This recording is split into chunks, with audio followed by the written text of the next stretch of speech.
Welcome, everybody. We'll go ahead and get started. Happy summer. We can officially say that now. I hope you're all doing well, and thank you so much for being here tonight for our Real World for Recent Grads event on volunteering and hobbies.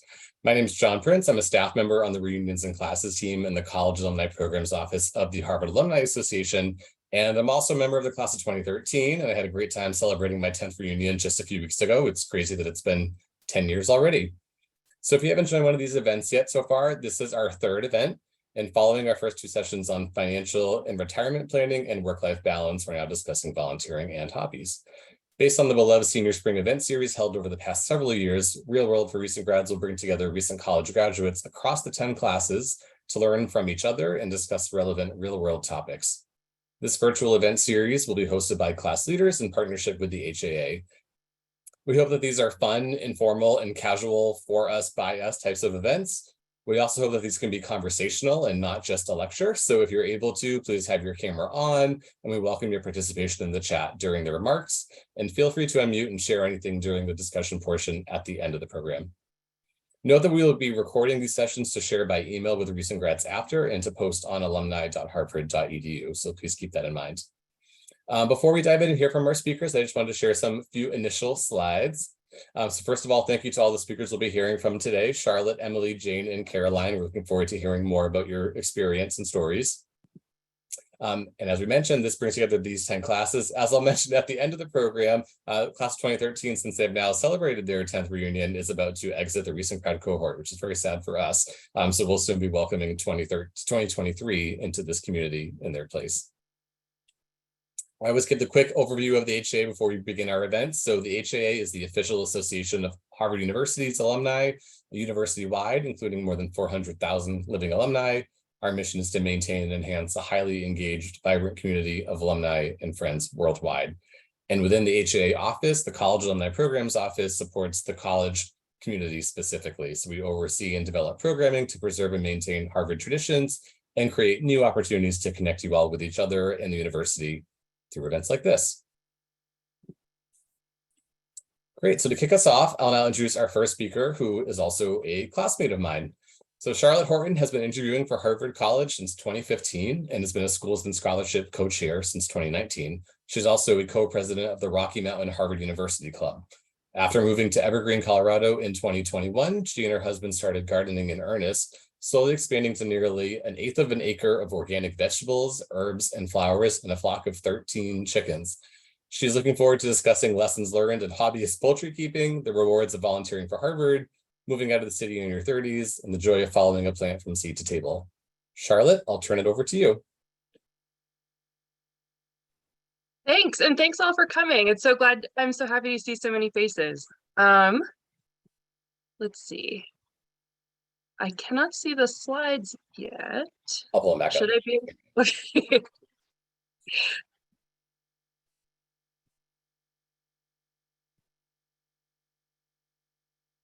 All right, so there we go. So briefly, I just wanted to touch on some of my Harvard volunteering. I know we have another speaker, Jane, who has a lot of experience as well, but it's been so much fun volunteering with Harvard and interviewing with our local Harvard club. I have both been able to summit Mount Harvard, which is a local 14er named for our alma mater. And also I met my husband through the Harvard Club. So it's a broad experience you can use however you want. And as a local leader, I can say that if there are events that you're not seeing that you want, almost any local leader would welcome particularly young alums running events. So I wanted to focus a little bit on our garden and chickens. This is a picture of our coop, which we custom built and designed last year, that highlights a couple of the things that we did that have optimized and made some of these things a little bit easier. So our temperatures range, like on average, between 18 to 79 Fahrenheit outdoors. So we built the coop south facing with a window and a huge overhang. So it's sun heated in the winter, and then the overhang kind of protects the window in the summer to give the chickens a little bit more space to cool off in the shade. And you'll notice there is an elk kind of laying towards the end of the enclosure there. That was just last week or so. A few elk wandered through the yard, and it was really fun for us to kind of quietly watch them. And it was part of why we decided to move out from the city here. For context, we're about 45 minutes outside of Denver, and about almost 2,500 feet in elevation higher, which means that our environment is a little bit different. We can go to the next slide. And that's just another view of the yard with the elk wandering through. You can see that the gardening beds are like a little bit further from the main house, from the house. They're placed there because we get the most sun there during the day because of the way that the mountain behind us shades our yard. So it's a little inconvenient to have them a little further from the house, but it allows us to have a slightly longer growing season. All right, next slide, please. And these are 2 radishes that we grew from seed and harvested earlier this week. And we had a lot of success with certain radishes this year. And I think that's part of the fun of gardening for me, is to, like, you run little experiments. These were grown in like little tiny flower containers, or relatively small. We had some that we planted in the ground that weren't as successful. But it's really fun to try different things and track and see what works. All right, next slide, please. This is one of our most engineered garden beds that kind of shows a little bit more of the alterations that we made to make the beds more productive. So the tall grass you can see in the background, that our whole yard used to be grass. And so what we did to get it to this place was we laid black plastic for a few weeks, and then laid cardboard on top of the dead grass, poured mulch on top of that, and then in the bed, that's all compost. So this is kind of following Charles Dowding's no dig, no till method, which is a little bit more labor intensive as you're installing the garden beds, but theoretically the beds will survive with relatively no maintenance for a pretty long time. And I think his beds are going on 13 or 14 years. You can also see the hoops in the plastic, which helps to retain a little bit of heat because we're still in the 40s at night here. And then there are also water bottles in there that also draw in heat from the sun during the day and then radiate out at night to keep the tomatoes and peppers warm. All right, next slide, please. This is just one lacinato that I grew from seed this year that I was particularly excited by. It's just the most beautiful and the biggest and healthiest of all of the kales that I planted, and we don't really know why. And I think that's another fun part of gardening, is that it's very random. The weather can interfere. As you mentioned, we had a huge hailstorm last night, which we weren't anticipating and we weren't kind of protected for, but somehow everything survived. And I think kind of that that absurd sense of like, you never really know when something is going to work, kind of adds to the fun of it. All right, next slide, please. So this is our one of our senior most chicken, Agnes, getting acquainted with some of our chicks. We allow them to interact in this way because if they can see, hear, and smell each other before they interact, it can prevent some of the violence and cannibalism that can happen when you integrate 2 flocks. So this is just them getting to know each other in a safe way. All right, next slide, please. And this is another view and you can see the big birds are watching the little ones and trying to figure out why they're there and trying to figure out if they're going to be nice to them when they're all allowed to interact. I can share that we started with 6 chicks last April, and we lost one to kind of flock dynamics.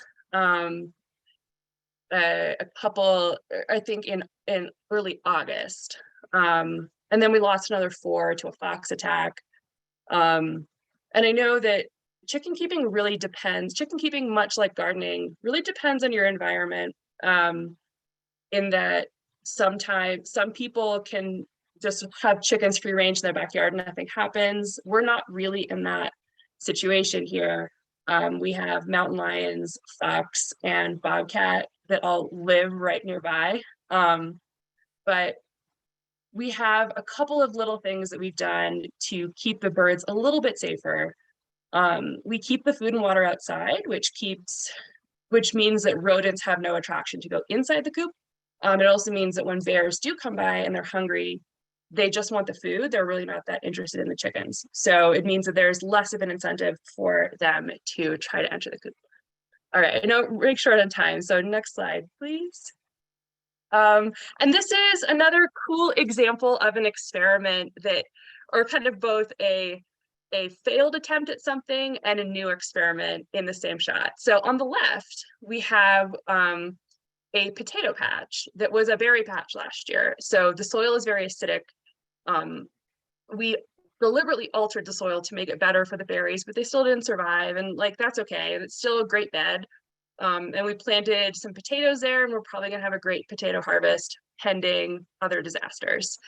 And then on the right, you have kind of the beginnings of our first hugelkultur bed. So where we have buried, we happen to just live on a property with a bunch of rotting wood. And so we were able to cut it up and place it just on the surface. There was a bit of a divot in the, like a natural divot in the hill there. So we're putting in the hugel bed both to produce in the way that hugel beds are supposed to.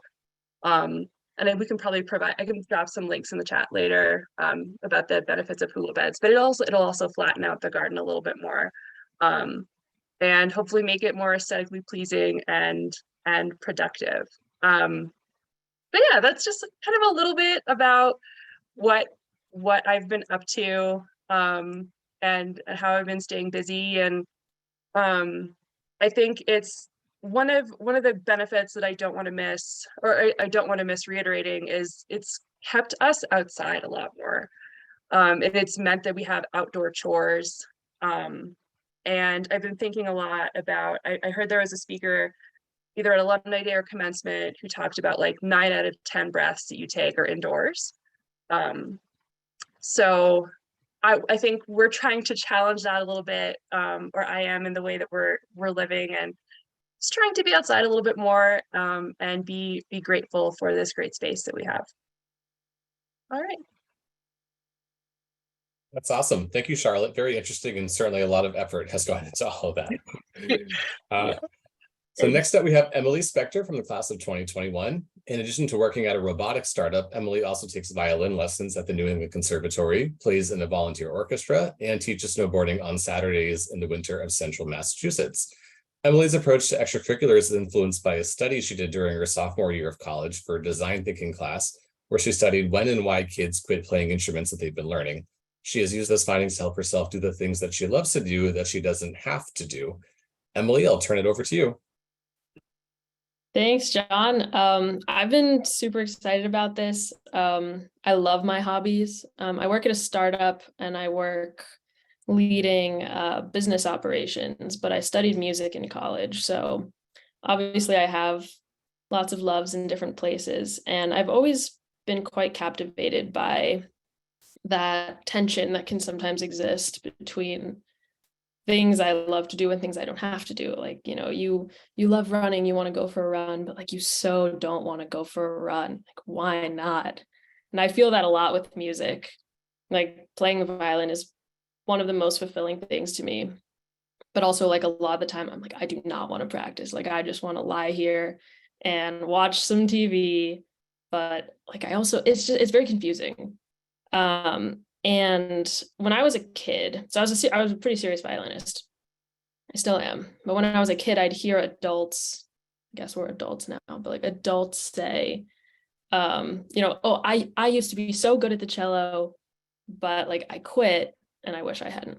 And that like really scared me. It still kind of scares me. But I took this human-centered design class my sophomore year at Harvard, and I coerced my group into studying basically why kids quit their instruments. So I copied a couple of slides out of that presentation, because the things that we discovered, they make a lot of sense. Like nothing was really like a huge slap across the face, but I think about it all the time. And I was originally class of 2021, but I took a COVID gap year. So I just graduated a year ago, and I was like super terrified coming out of this, whole structure of extracurriculars and like exciting things built into my life. And I was freaked out that I was like, just going to be this blank slate, like work and nothing else. And I leaned on a lot of these things to kind of put the pieces of everything I love together. So I'll try to breeze through these slides. I'm sure John can share them later, but we basically interviewed, I don't know what we meant by leaders. I don't know what leaders are, but we interviewed teachers, we interviewed students, we interviewed parents, and people who formally study, music, pedagogy, things like that. Next slide, please. And we mapped this journey basically of a kid who studies music in some way, right? If you start in elementary school, like you'll probably make it through elementary school, but then there's like this turning point, right? You transition into middle school, or you transition into high school, and at those key points, I mean, first it's a good opportunity to quit. Like if you hate it and you want out, like that's a great time to tell your parents, like, I'm done with this. But what we found was a lot of the time it was more like a logistical thing, like lessons didn't pick up, or your friends quit and so now you're alone, which not necessarily groundbreaking, not shocking, but these transition points are like kind of make or break. They're kind of killer, and if you keep playing your freshman year of high school, you'll probably play for the rest of high school. If you can make it through the transition in college, you'll probably keep playing through college. So I was thinking a lot about like, can I make it through the transition out of college? And if you make it, what I learned from adults I talked to was that if you kind of make it through the transition out of college, you'll probably, play for the rest of your life. Next slide, please. So we did these, not particularly scientific, but gentle association sort of a few different things on two axes. So high risk of quitting, low risk of quitting, and this one dimension of parental engagement. So, one dimension that can really help a kid stick with it, of course, is your parents being involved. I think there are some different proxies for that now as adults, but I think the concept really holds true. Like, kind of who's paying attention to you, like who's in your social circle, who's doing these things. And, like people have friends they go to the gym with, people have, friends they go to improv comedy with, like having that community and encouragement, someone to inspire you or even maybe like make you a little bit competitive is so important. And it's something I really try not to forget, even though nobody's like super actively parenting me right now, I hope. Next slide, please. Another one of these axes, extrinsic versus intrinsic rewards. Why are you doing something? Are you doing it to get paid? Like, I teach snowboarding on Saturdays in the winter. There's a little extrinsic reward. I make like $15 an hour, like adds up a little bit, but it's mostly intrinsic for me. I have my tech job, and I do think about those things, right? Like, why am I doing this? Where does the reward come from? Next slide, please. Yeah, and the last one was sort of immediate versus delayed reward. I think we're all reasonably familiar with that. Next slide. So we came up with these, these personas, basically kids who are supported in different ways to keep up this hobby versus the child in a musical vacuum, right? I saw this like tweet or TikTok or something online that was like, if you're feeling depressed or bored, try not to be hard on yourself. Try to treat yourself like a zoo animal. Like there's not enough enrichment in my enclosure. I kind of sometimes imagine I'm like parenting myself a little bit of like, why would I stick with something if none of my friends do it and I don't have any, structure around it? And I try very hard not to make it hard for myself. Like I try to make it easy for me to do the things I like and not be in a musical vacuum. Next slide, please. Yeah, so these takeaways, I think a lot of us have kind of just learned through experience, but I really do think about them when I set up my life. And it's not that quitting is evil. Like, I think, you know, your time and interest in different hobbies will and should, you know, grow and shrink over time. I'm young and single right now. Like, I have a lot of time to do a lot of things, and I hope at some point I'm busy with something else. I don't know.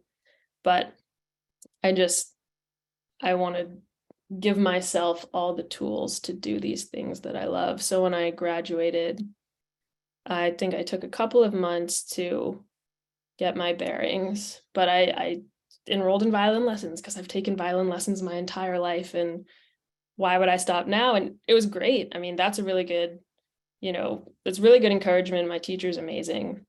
And then I started playing in this volunteer orchestra with some really amazing musicians in it. Like, they are music performance graduate students, a lot of them at, you know, New England Conservatory and Boston University. And like, I practice the violin more because of it. Like, I've noticed, especially since I've made friends in the orchestra, it took me a few months.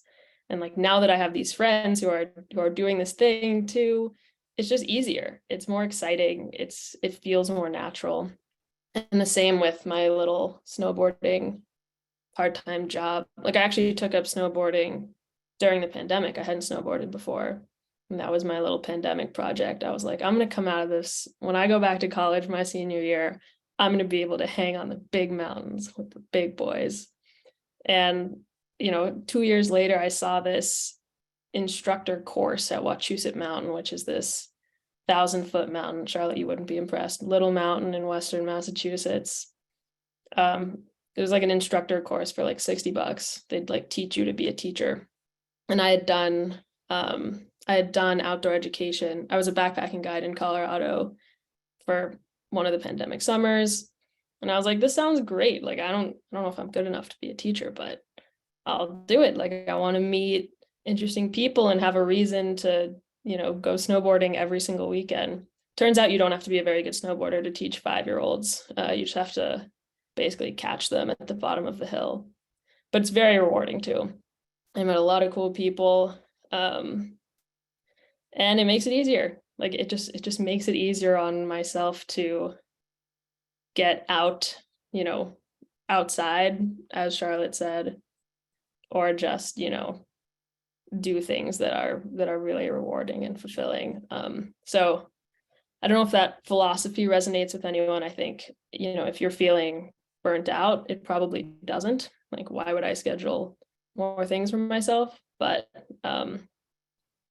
I don't know. I hope it helps. It helps me. It gives me a little bit of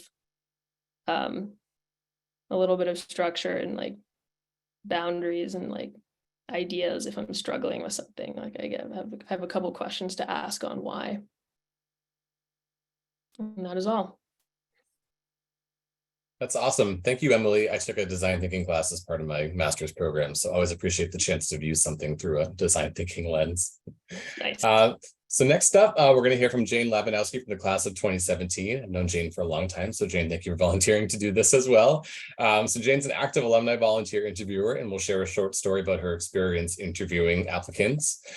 She is also involved in other volunteer efforts related to Harvard, including the Radcliffe Oral History Project, the HA Board of Directors, Friends of Harvard Women's Varsity Volleyball, and she's happy to answer any questions about different ways of getting involved as a volunteer in the Harvard community.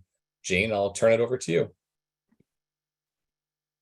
Cool. Thank you so much, Sean. Yeah, great to see your face always. And man, those are difficult acts to follow. I have a very brief sort of overview that I'll give you all of my volunteer experience with interviewing specifically.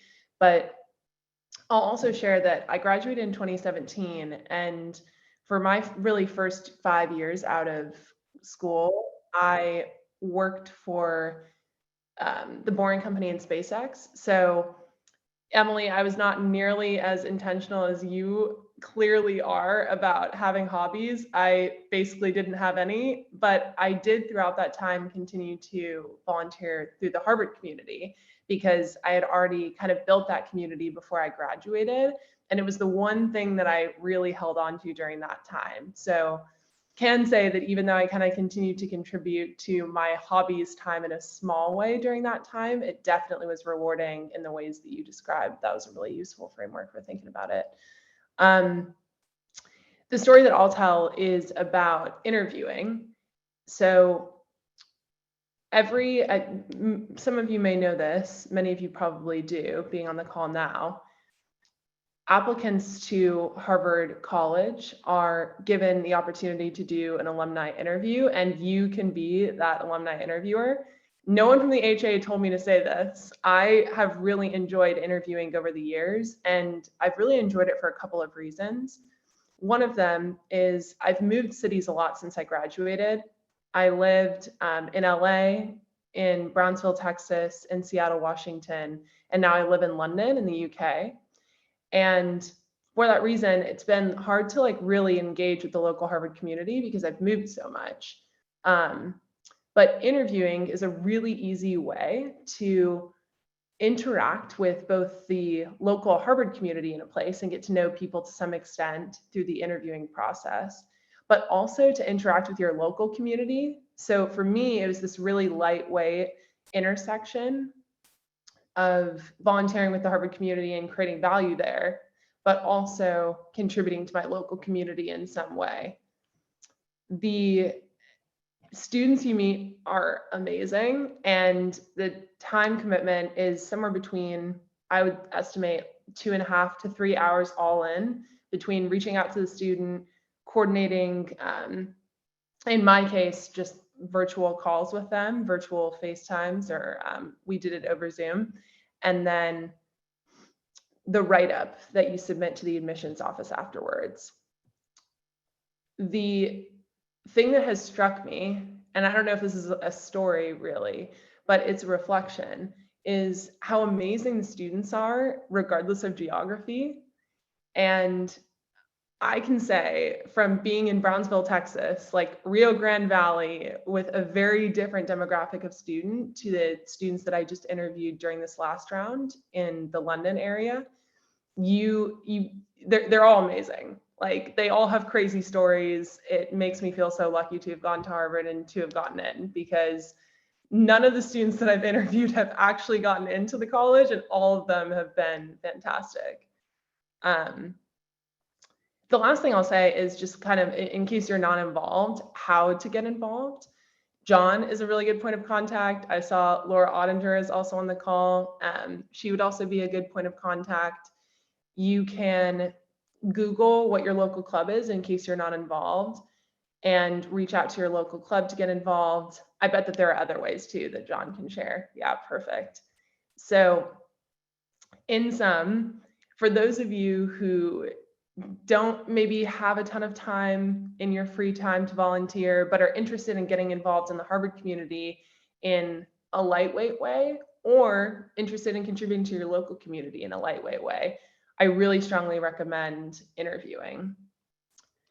Happy to also at any point in time after this call or during this call, if we do have time for questions at the end, to answer any questions about volunteering with the Harvard Alumni Association or Radcliffe Oral History Project, or in my case, Friends of Harvard Women's Volleyball, which may not apply to all of you, but is still kind of like a cool way to volunteer with a subset of the Harvard community.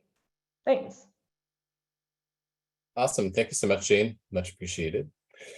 Next up, our fourth and final speaker is Caroline Rockes-Wojciechowski, class of 2018. Caroline is currently a George Washington University UNESCO Fellow in Santiago, Chile, and is completing her master's in education and human development at the George Washington University Graduate School of Education and Human Development.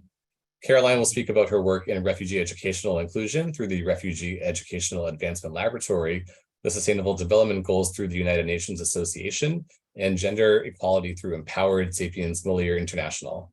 Caroline, over to you. First, I don't know if you saw me cheering at your pronunciation of my last name, but very well done. Hi, everyone. Thank you for the introduction, John. Saludos de Chile, which is where I am right now, Santiago de Chile. As John said, fulfilling my UNESCO fellowship, which is, I still can't believe that I'm here. As Jane said, these are all really tough acts to follow, but I'll do my best. Next slide, please. So since graduating, these are the three organizations that have comprised the bulk of my volunteering activities, and all have given me an incredible sense of fulfillment from my involvement, and my journey with them is very interconnected amongst the three of them.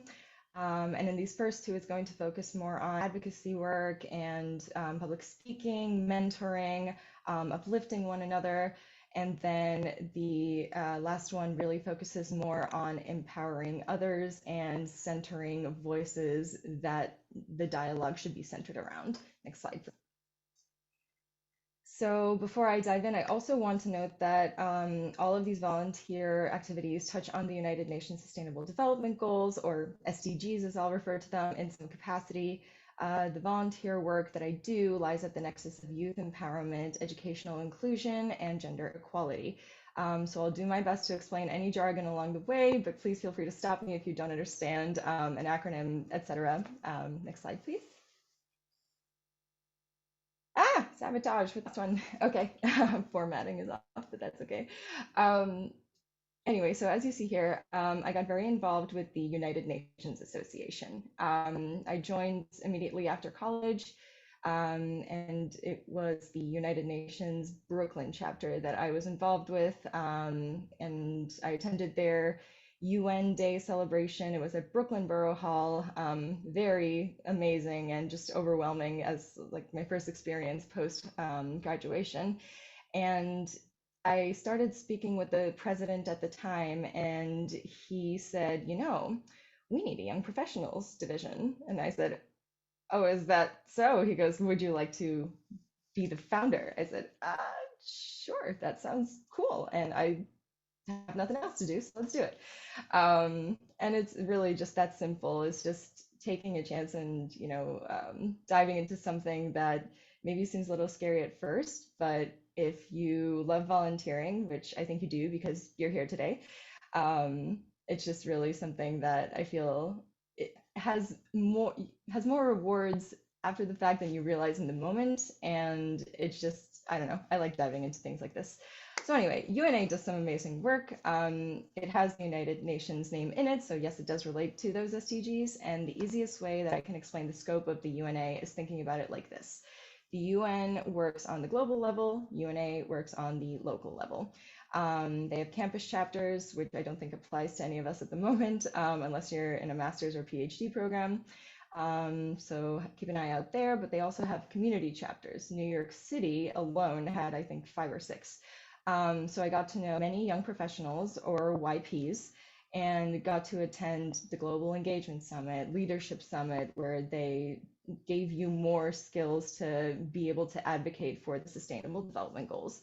I got a chance to travel to New York, well, to the UN headquarters in New York. I was already in New York, and DC. And then from there, it just became such an incredible journey.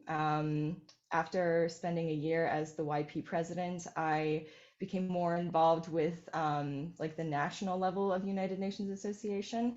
And so in this last photo that is sabotaged by formatting, that is actually an event that I held as a Global Goals Ambassador for SDG 11, which is Sustainable Cities and Communities. And we chose to focus on mental health, happiness, and well-being, especially during the pandemic, because it was a time for all of us. Next slide, please. And during my UNA days, I also had the chance to become more involved in other volunteering opportunities and trainings and webinars.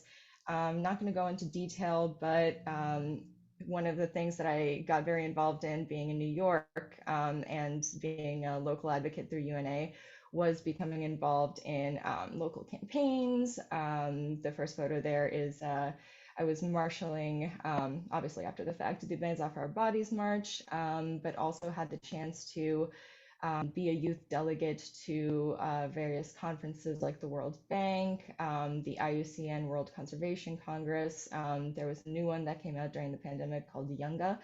I also had a chance to be a fellow, UN Experiential Fellow, and the GPODS Fellow you see there, Global Policy, Diplomacy, and Sustainability, and got pretty involved also in gender equality or SDG 5 work through the National Federation of Business and Professional Women's Clubs. Kind of started me on my whole public speaking journey, and it's been a ride ever since. But all in all, the UNA in and of itself, as you can see here, provides ample opportunities to get involved, to grow your own skill sets professionally, personally, and also just to, change lives and raise awareness on the UN Sustainable Development Goals, which I think is just incredible. Next slide, please.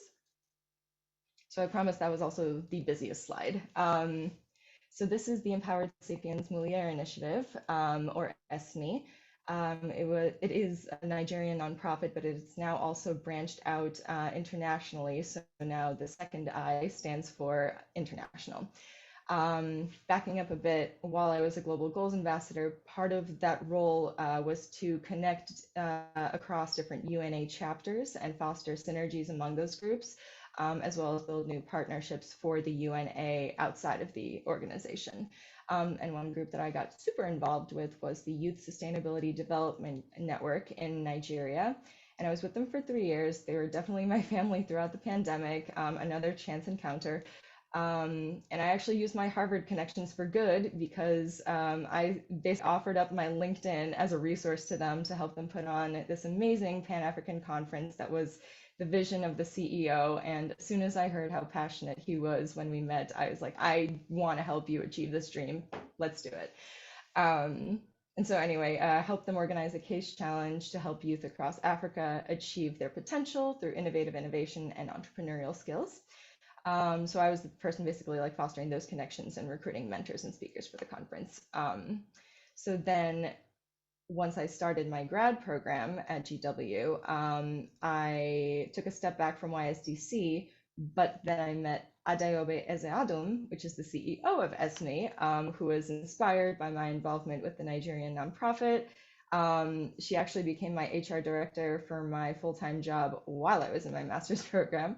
And she's now one of my absolute dearest mentors. And she invited me in a personal capacity outside of work to speak during ESME various summits, leadership summits and trainings. And I became part of that family and a mentor to so many women just globally. And it has just been such a humbling experience, and just also super motivating hearing these women just overcome the most amazing challenges and still find optimism and strength at the end of the day to still push for what they deserve and what they want to achieve. And how can you not want to be a mentor to that? You not want to help them achieve that. Anywho, so that's all about ESME. Next slide, please. And the last organization I'm going to talk about is the Refugee Educational Advancement Lab, or REAL. This is a faculty-led student organization at GW through the Graduate School of Ed, and it's been my family and home for the last 2 years during my master's program, and it serves a dual role really in raising awareness about issues in refugee educational inclusion, not just in academia as a whole, but also like specifically in the DMV, the DC, Maryland, Virginia area. And we both through academia promote raise awareness to those issues, but also put on conferences and webinars that center the voices of refugees in the area or practitioners that are working with refugees in the area, and basically help them tell their story and raise awareness to their stories. So we're actually in the upper right-hand corner. We presented at the Comparative and International Education Society conference because we are publishing a book, and it will be in print later this year. We basically we did an IRB study, and we interviewed refugees, local practitioners in the area, and we basically discussed, we surveyed the area and basically wow, sorry, my ADHD just acted up so bad. Yes, we surveyed refugees. They told us about their experiences in coming to the US, in entering the education system in the DMV area, spoke about their challenges that they were still experiencing almost a year or two later in some cases. And through the book, we are hoping that it changes not only researchers' approach to collecting such data, because there are other organizations outside of GW, obviously, who are working with refugee populations, but also practice and policy as well for those groups. So the bottom left-hand corner, we had actually also organized a Afghan centering student voices conference that invited practitioners, experts, Afghan students, all to speak on various panels and talk about how we can actually create meaningful change. I know I'm probably over time at this point, so I'll wrap it up. REAL is the GW equivalent, but there are other organizations, both university-wide and within communities, that do similar work. At Harvard, for example, I think it's the President's Alliance. I think there's also a chapter of No Lost Generation. So there's ample opportunities to get involved. It is much needed for people to get involved because policy is not changing fast enough. The US, I think, launched the Welcome Corps, which is a good first step and is trying to unite refugee and their family members and allowing private citizens to sponsor refugees to come to the US, but it's not moving fast enough. Anywho, I'll get off my soapbox now, but just a couple of things that you can get involved in, different things to think about. I know I went through a lot. Please email me. Next slide has my contact information if you do have any questions. Thank you. Awesome. Thank you so much, Caroline. It's super interesting. Great. So now we've heard from our four primary speakers. We have just a few minutes left. So if you have any questions or resources that you want to share in the chat, please feel free to do so. I do want to note that we heard from one alumna from the class of 2020 who wasn't able to join us today, but she actually runs a YouTube channel about learning new skills and hobbies. And it's really interesting. So I'll share a link to that in the chat so you can check it out as well. And then I also know that Mike Murray from the class of 2017 wanted to share something as well. So Mike, if you want to unmute and share. Hey, yeah, thanks, John. Appreciate it. Super interesting to kind of see what everybody's doing, the variety of things. So appreciate the opportunity to be here. I saw the email last night and it kind of jumped out at me. So I wish I'd seen it sooner, but appreciate the opportunity to share. So I'm Mike Murray, class of 2017. I'm originally from Boston, Mass, but I'm living in Northern Virginia now, just outside DC. I'm an intelligence officer in the Marine Corps in my day job. But since moving to the Virginia area, I volunteer with a group that does canine search and rescue in the state of Virginia. So using dogs to go out and find missing and lost persons. So really, I kind of wanted to share. It's something that I've found super fulfilling and enjoyable. So, you know, if that was something that anybody else might be interested in, it can be kind of an obscure opportunity. It varies from place to place, how different places administer search and rescue. But definitely it's something I was kind of seeking something a little more immediately gratifying than my current day job. Something that selfishly would get me outside more too. I'm working in an office now, but obviously love being outside in the wilderness, and then ultimately being able to help people as well. That's what it's all about. So it's definitely something that I've enjoyed, and it's a field that's really heavily volunteer kind of throughout the country as a whole. Obviously, it's something that you don't really need search and rescue trained people until you need them, and then you need a lot of them. So pretty much throughout the entire country, it's a volunteer role that's usually managed by the state or the federal entity in that location. So it's definitely demanding and serious work at times, but it's also a lot of fun, and it kind of provides you with a tight knit community and can be extremely fulfilling when it all works out. So just kind of wanted to plug that, something that I've really enjoyed, and might be something that somebody else might be into. But thanks for the opportunity. Awesome. Thanks so much, Mike. Appreciate it. So I briefly want to share just a couple more slides. So as mentioned, I know someone put in the chat before a link to a volunteer page. There's also this one here that's specifically for college alumni versus university-wide alumni. So I did want to share this with you also, maybe a few unique things on this page. So I'll drop this in the chat. So I'm speaking to a lot of things that Jane spoke about before. You can find out more there as well. And as mentioned earlier, as we wrap up this event and wrap up this academic year cycle, the class of 2013 is exiting the recent graduate cohort after 10 years, and we will soon welcome the class of 2023 to this community as well. So we're excited to have them join us in the future. More information is forthcoming, but this event series will likely continue next academic year, and we'll cover 3 new topics, so look for more soon. I also want to say thank you again to Charlotte, Emily, Jane, Caroline, Mike, and everybody else who participated today. It was so great to see you all here. Thank you for your efforts to build this community and help to extend this new Harvard tradition. In our last 2 minutes, does anybody have anything else that you'd like to share?